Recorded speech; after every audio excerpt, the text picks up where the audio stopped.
Hello there, very good evening and welcome to your Prime Time News Bulletin with me, Shen Silva. I'm Stephanie Lazarus. Before we head into the news in detail, here's a look at the headlines for tonight. 31 individuals detained under the Prevention of Terrorism Act to be released on bail. President pays his last respects to late Most Venerable Madhuluave Sobhitathero. Maldives confirms that a Sri Lankan was arrested on charges of attempting to assassinate its president. Views expressed over the resignation of Tilak Marapana.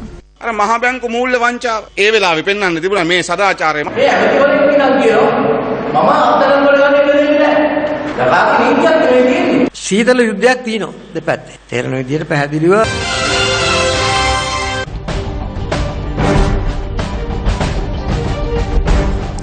On to your top story tonight, President Maithripala Sirisena inspected the construction of the Nagananda International Buddhist University in Kalaniya today. The university is constructed as per the model of Asia's first ever university of its kind, the Nalanda University in India. The President's Media Division said that the university is constructed in an area of 50 acres in the premises of the Manelwata Temple in Kalaniya and is expected to be completed in 2016. Nagananda International Buddhist University, which will be fully equipped with all facilities, will provide accommodation to 750 local and international experts and clergy and is constructed under the International University Plan. Hindus across the world celebrate the Deepavali festival today. The Deepavali festival commemorates the defeat of Narahasuran by Lord Vishnu. Upon vanquishing Narahasuran, Lord Vishnu asked all his followers to live in a manner that brings light and peace to all living beings. To celebrate this, Hindus light lamps and involve themselves in religious observances with the hope of enlightening their minds.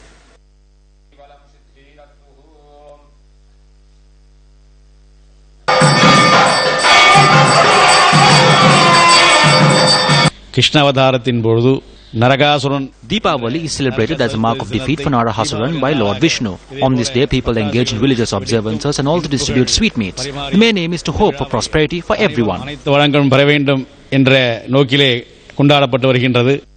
In a message to mark this important day in the Hindu calendar, President Maithripala Sirisena says that just as lighting a lamp eliminates the darkness, may the light of Deepavali lighten up the hearts of all individuals with collective yearning for reconciliation, and may that be the common wish of every human being belonging to all civilizations. Prime Minister Ranil Wickremesinghe in a message says that Deepavali renews hope in the hearts towards the engagement of the human spirit in overcoming evil with the goodness that exists among mankind. He adds that it symbolizes the victory of light over darkness, knowledge over ignorance, good over evil, hope over despair. The Ministry of State Administration has instructed all the state institutions to hoist the national flag at half-mast on Thursday, on which the funeral of the late Most Venerable Madhuluave Sobhitathero will take place.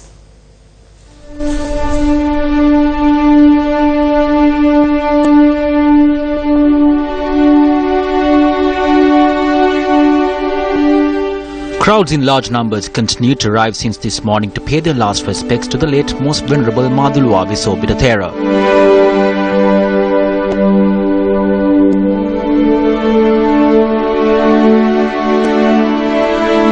President Maithripala Sirisena paid his last respects to the remains of late Venerable Madhuluave Sobhitathero last evening.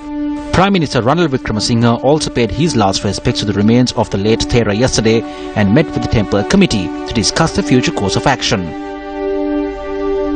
Since this morning, religious leaders of all faiths, politicians and various other persons arrived to pay their last respects to the late Most Venerable Madhuluave Sobhitathero. The service rendered by the Venerable Thero will be etched in our hearts forever. Most Venerable Sobhitathero was someone who was not only the conscience keeper of Sri Lanka, but a great advocate of deeper spiritual and cultural relations between the people of India and Sri Lanka. I was able to speak with Venerable Thera for about an hour and a half before his surgery. Without any sense of hatred, He explained his opinion on the views expressed by us.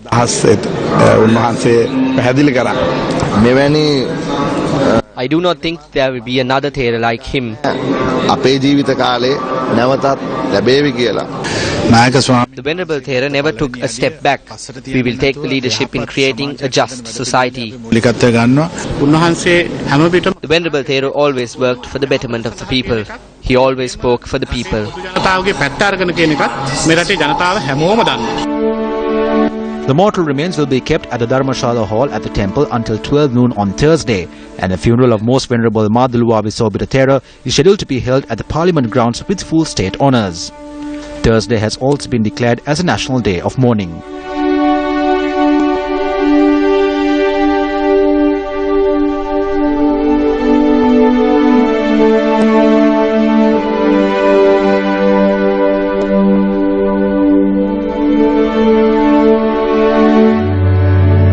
Most Venerable Madhuluwa Visobhita Thera, for ushering in a new era, for dedicating yourself to the people, may you attain Nibbana. Issuing a statement, Bishop of Colombo, the Right Reverend Diloraj Kanagasabhe, says that the Church of Ceylon joins the nation as it mourns the loss of the Most Venerable Madhuluwa Visobhita Thera. Right Reverend Diloraj Kanagasabhe says that greatly troubled by the direction that the country was heading to, Venerable Sobhita Thera worked tirelessly and selflessly to give leadership to the movement for creating a society based on justice, truth and sound ethical values. The Bishop of Colombo adds that the highest tribute we can pay to the memory of the late prelate is to continue with his struggle to ensure that the qualities of honesty, transparency and justice are strongly entrenched in the public life of the country.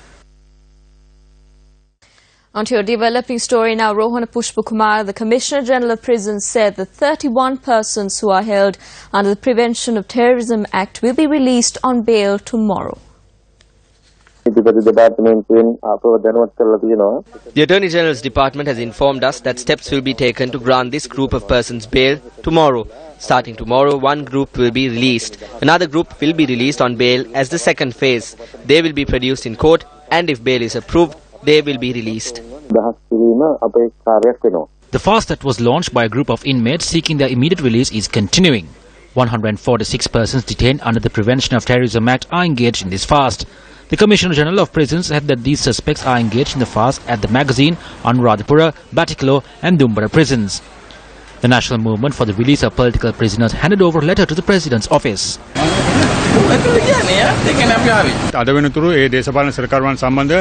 Action had not been taken on political prisoners up to date. The inmates had resorted to a fast unto death from the 8th.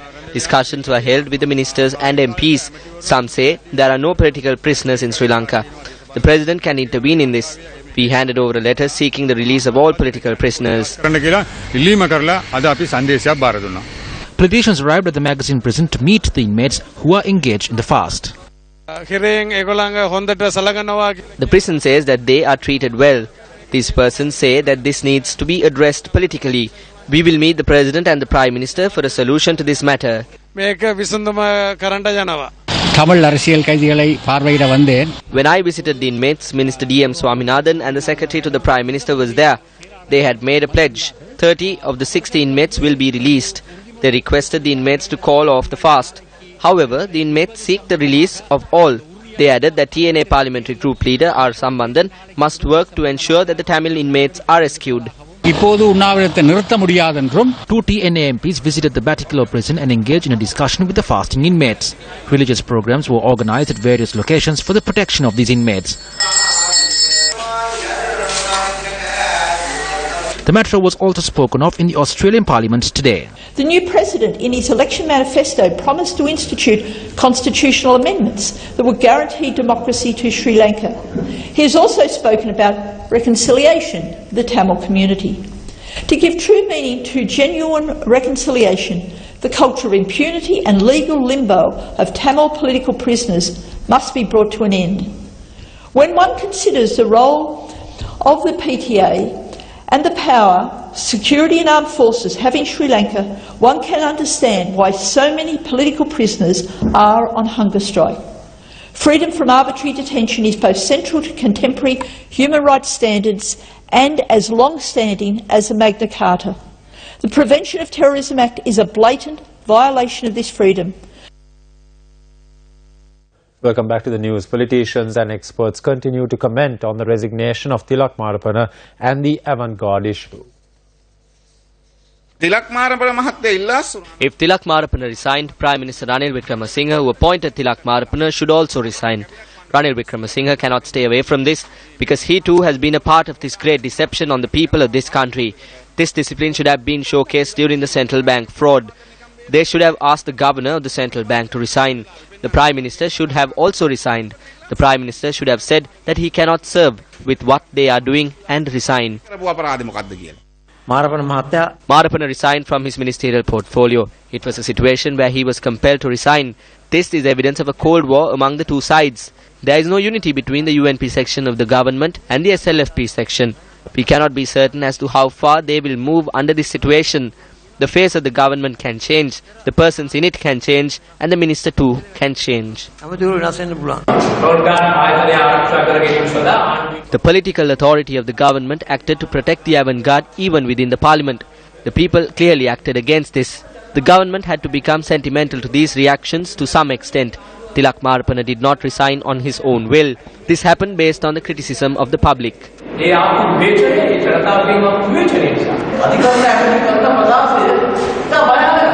The statements made by the Minister of Justice are fearful. As stated by the Minister of Justice, he said he will not take action to arrest the former Defence Secretary Gotabaya Rajapaksa and that he will not let him be arrested. There is a question that is asked by the people of this country, and that is to what extent the law of this country functions when ministers make statements such as this. The Attorney General is present, the judiciary is present, but a minister is saying that he will not allow the arrest to be made.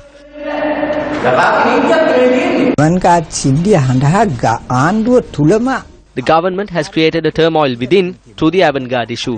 Why? Because these two companies, the avant-garde and the Rakna Arakshaka Lanka, are institutions that belong to the government. The government has been reigning for 11 months. They haven't done any changes during the time period. What we need to extrapolate is that did we obtain an international revenue? What happened to that? This has not been investigated as yet. Minister Sajith Premadasa says that Tissa Maharama will be converted into an industrial zone. The Minister of Housing and Construction was speaking at an event in Tissa Maharama today where he made this statement. The meeting of the agrarian associations of the Kirindioya project took place this morning at the auditorium of the Tissa Maharama Divisional Secretariat. Minister Sajith Premadasa presented the land for the construction of a management office complex for the Kirindioya project.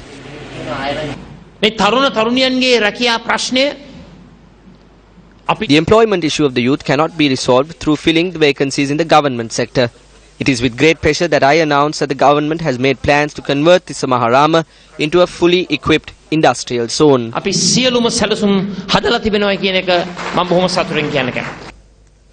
Leader of the Janata Vimukti Peramana parliamentarian Anura Kumar Dissanayake inspected the floating market and world market in Fort today.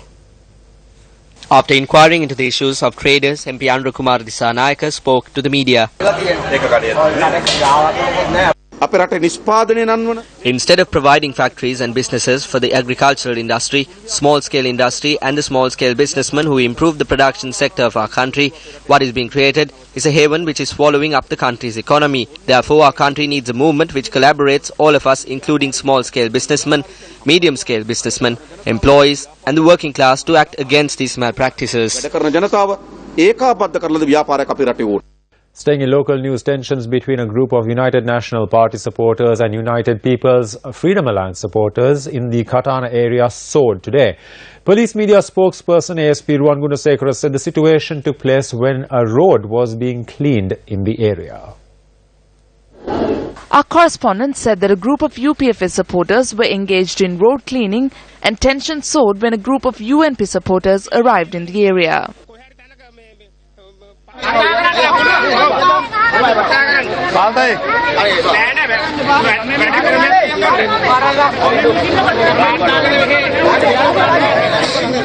The UNP organizer had arrived here and threatened the driver of the backhoe machine. She had used profanity. A pistol had been taken out and there was an attempt to open fire. We have an issue as to whether the organizer of the government that speaks of good governance can act in this manner. A neighbour informed me that the backhoe machine was taken away. I went to inquire into this. A group was attempting to attack our driver and the secretary. When I told them to act accordingly, 2 of my supporters were assaulted. A weapon was not used and threats were not made. The police media spokesperson said that the air pistol, which was found at the location, is suspected to belong to a supporter of UNP chief organizer for Negombo, Rose Fernando. The 10th anniversary celebrations of the Sri Lanka Accreditation Board was held at the BMICH today. At the event, Minister Partli Champika Ranawaka addressed the shortcomings of the Sri Lanka Accreditation Board.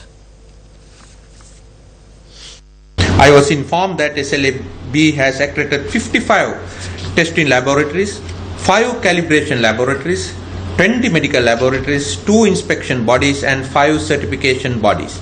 However, the question I raise here is, has the SLAB accredited a sufficient number of organizations to address the current needs of the country?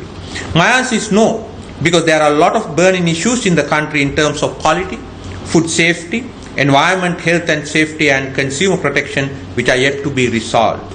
These unresolved issues suggest that there should be a strong quality infrastructure in the country which is composed of conformity assessment bodies, regulatory bodies and SLAB in a network.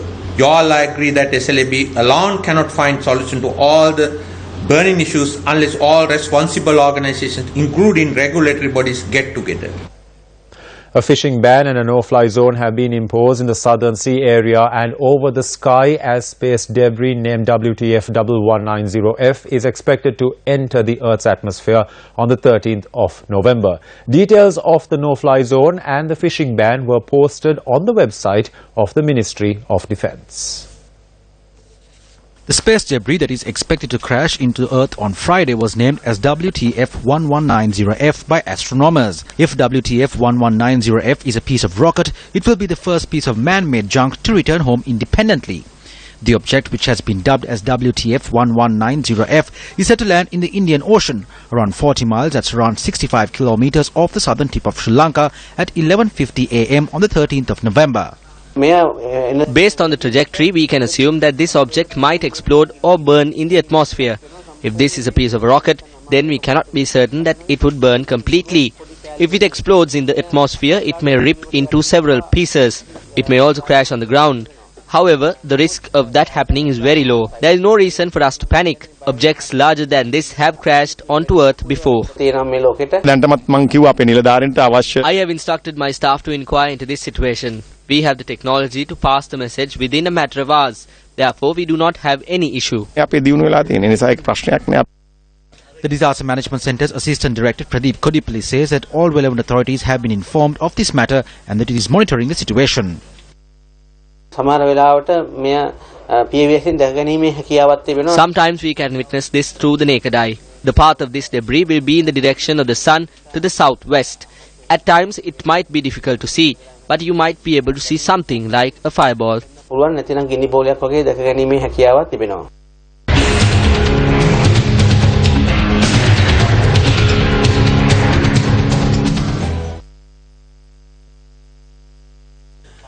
Further to the change in the government, several changes in policy have also taken place at Isurupaya as part of a restructuring process. As part of this change in policy was the concept of making the closest school the best school. Before this concept was implemented, the new Chief Minister of the Western Province took measures to establish preschools in close proximity to main schools.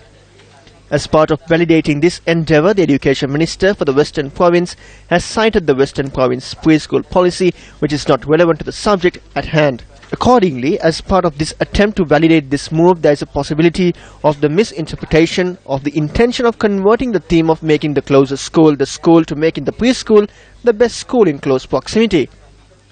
It cannot be comprehended as to how this concept can be implemented in the Central Province, thanks to the situation that has arisen in the Udispatwa Primary School in Teldenia. This school, which comprises of a student population of around 600 students, is a very talented and outstanding education institution, as it is evident from the banner and posters that are placed for public display. A building of this school was even opened by the Provincial Minister for Education. However, the Education Minister did not take into consideration the site behind this building. That is the illegal structure, which houses a family comprising of 2 public servants and their children. As a result of this family taking up residency in this manner, classrooms of the school have to be abandoned. The Matadumbara Pradesh Sabha has provided its backing to this unlawful structure by paying the electricity bill in the name of the chairman of the Pradesh Sabha. This is a school that had 17 students who excelled in the Year 5 scholarship exam. Apart from this, students of this school have excelled in extracurricular activities as well, which include oratory competitions. The education of these children is hampered due to this state of affairs.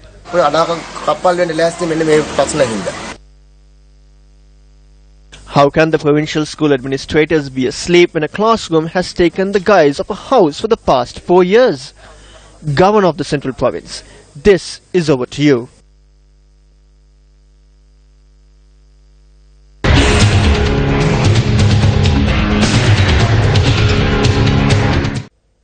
Welcome back to the news. On Newsfirst tonight, Sri Lanka's computer literacy rate for the year 2015 is at 26.8%. The Department of Census and Statistics highlights this as a growth of 1.7% compared to the previous year. A person aged 5 to 69 is considered as a computer literate person if he or she could use a computer on his or her own. The latest data reveals that only 26.8% of the total Sri Lankan population are computer literate. Ordinary level students and students engaged in higher education make up a majority of the percentage. The percentage of computer-owned households during the first 6 months of 2015 is at 24.6%.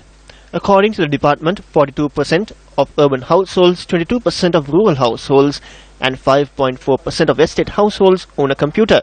In addition, 11.8% of the population have internet facility in their households, while only 8.8% use email from their households.